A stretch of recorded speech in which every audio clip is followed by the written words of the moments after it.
नमस्कार, मैं अभिषेक मिश्रा। 2017 की पहली वीडियो में आज हम बात करेंगे कि उत्तर प्रदेश में बीजेपी यानी भारतीय जनता पार्टी को बॉयकॉट किया जाए और क्यों उनको वोट ना दिया जाए, क्योंकि ये देश को बर्बाद कर देंगे। आज मैं बात करूंगा तो तथ्यों के साथ और बात करूंगा तो सबूतों के साथ, वरना नहीं करूंगा। सबसे पहले उत्तर प्रदेश में बीजेपी एक नारा लेकर आई है कि वो उत्तर प्रदेश को समाजवादी पार्टी के गुंडों से मुक्त करवाएगी, यानी समाजवादी पार्टी के गुंडों ने उत्तर प्रदेश में तहलका मचा के रखा है, ऐसा भाजपा का कहना है। तो अब जरा मेरी सुन लीजिए। अमित शाह राष्ट्रीय अध्यक्ष, इन्होंने बयान दिया कि ये समाजवादी पार्टी के गुंडों से उत्तर प्रदेश को मुक्त करवाएंगे। जरा आप अमित शाह का बयान सुनिए, फिर मैं अमित शाह की कुंडली आपको बताऊंगा। वीडियो देखिए जरा। मित्रों, ये उत्तर प्रदेश हम गुंडा मुक्त करना चाहते हैं, गुंडाओं से मुक्त करना चाहते हैं। ये फर्जी मुकदमों का जो सिलसिला चला है उसको हम समाप्त करना चाहते हैं। ये भू माफियाओं का जो आतंक चल रहा है उसको हम समाप्त करना चाहते हैं। देख लिया आपने वीडियो। चलिए अब मैं आपको जरा अमित शाह का कुछ इतिहास बताता हूं। अमित शाह भाजपा के राष्ट्रीय अध्यक्ष हैं। अमित शाह 25 जुलाई 2010 को जेल गए सोहराबुद्दीन मर्डर केस में। इन पर किडनैपिंग, मर्डर, हत्या की साजिश, सबूतों के साथ छिड़कानी करना, एक्सटॉर्शन, वसूली और महिलाओं के फोन टैप कराने के केसेस चल रहे हैं। अब हम आगे बढ़ते हैं, केशव प्रसाद मौर्य पर आते हैं। केशव प्रसाद मौर्य कौन है? केशव प्रसाद मौर्य भाजपा उत्तर प्रदेश अध्यक्ष हैं। इनका भी यही कहना है कि ये भी उत्तर प्रदेश को दंगा मुक्त कराएंगे और समाजवादी पार्टी के गुंडों से मुक्ति दिलाएंगे। ये भाजपा उत्तर प्रदेश अध्यक्ष केशव प्रसाद मौर्य का कहना है। तो मैंने केशव प्रसाद मौर्य की थोड़ी कुंडली निकाली और इलेक्शन कमीशन से डिटेल्स निकाली। तो केशव प्रसाद मौर्य पर क्या क्या निकला आप जरा सुनिए। केशव प्रसाद मौर्य पर 11 केस रजिस्टर्ड है, क्रिमिनल केस।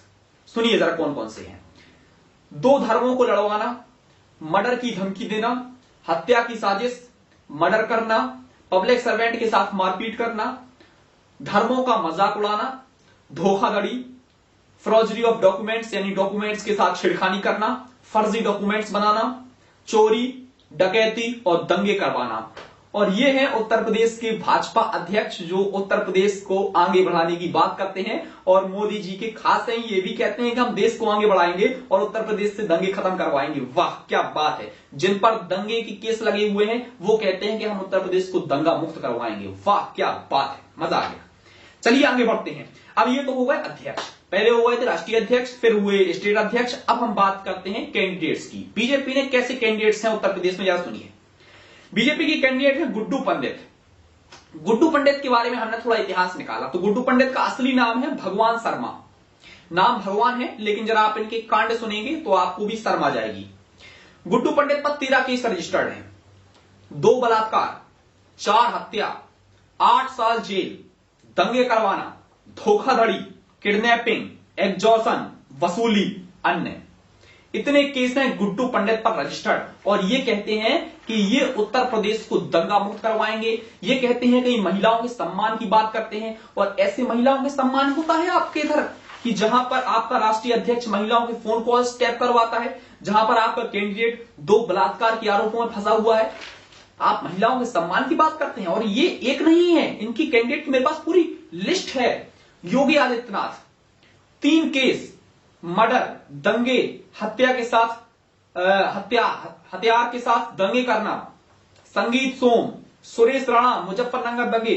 ऐसे मेरे पास बहुत लंबी लिस्ट है। अगर मैं आपको बताऊं तो बीजेपी उत्तर प्रदेश को बर्बाद कर देगी। जब बलात्कार के आरोपियों को टिकट दिए जाते हैं तो ये क्या महिलाओं के सम्मान की बात करते हैं। अब आपको खुद सोचना चाहिए और खुद समझना चाहिए कि इन्होंने क्या किया। चलिए अब मैं आपको और थोड़ा अंदर लेके चलता हूं। 2014 में नरेंद्र मोदी जी ने एक बयान दिया था और पब्लिक मीटिंग में भाषण में यह कहा था कि अगर उनकी सरकार आई तो 1 हफ्ते के भीतर भीतर सारे क्रिमिनल्स जो एमपी हैं और उनके नेता हैं वो सबको जेल भेज देंगे 1 हफ्ते के अंदर अंदर। यानी आज मैं बयान दे रहा हूं तो हफ्ते भर बाद, यानी अगर मान लो 26 तारीख को मेरी सरकार बनी तो अगले हफ्ते भर में सारे के सारे ये जेल चले जाएंगे। अब आपको मैं और थोड़ी इसके बारे में इंफॉर्मेशन दे दूं कि 3 साल बीत गए, 3 साल एक भी बीजेपी का नेता जेल नहीं किया। आपको बताऊं जरा बीजेपी के नेताओं के बारे में थोड़ा इतिहास बता दूं आपको। बीजेपी के 281 एमपी हैं, 281 एमपी यानी 281 एमपीज में से 98 एमपी यानी 98 एमपीज क्रिमिनल हैं। कांग्रेस पार्टी के 44 एमपी हैं, 44 में से 8 क्रिमिनल हैं। एआईडीएमके यानी जयललिता की पार्टी, जिनका अभी निधन हुआ था, जयललिता की पार्टी में 37 क्रिमिनल्स हैं। शिवसेना में 18 क्रिमिनल्स हैं। ये मैं बता रहा हूं जो जीत के आए थे, मैं उनका आपको डिटेल्स दे रहा हूं। AITC all India Trinamool Congress, Mamata Banerjee की पार्टी, इसमें 7 क्रिमिनल्स हैं जो अभी सरकार में हैं।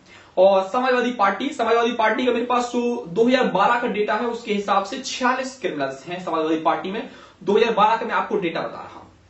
अब ये हो गए मोदी जी जो बात करते हैं कि हम समाजवादी पार्टी को, जो समाजवादी पार्टी के गुंडे हैं उनसे हम मुक्त करवाएंगे, कांग्रेस के भ्रष्टाचार से खत्म करवाएंगे।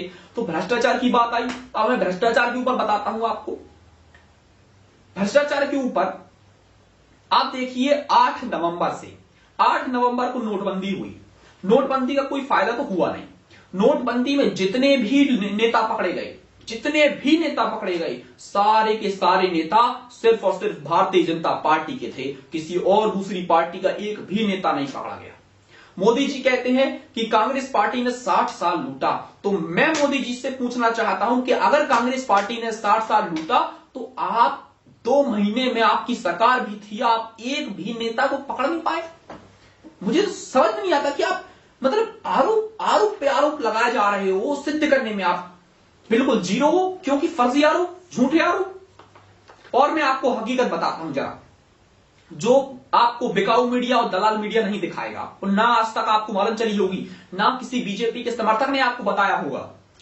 आपने इंडियन रेलवेज का नाम सुना होगा, भारतीय रेल। इंडियन रेलवेज में पहले जो डीजल डला करता था वो इंडियन ऑयल कॉर्पोरेशन यानी आईओसी डाला करती थी। मोदी ने उस आईओसी से प्रोजेक्ट छीन के वो project private company Reliance industries को दे दिया।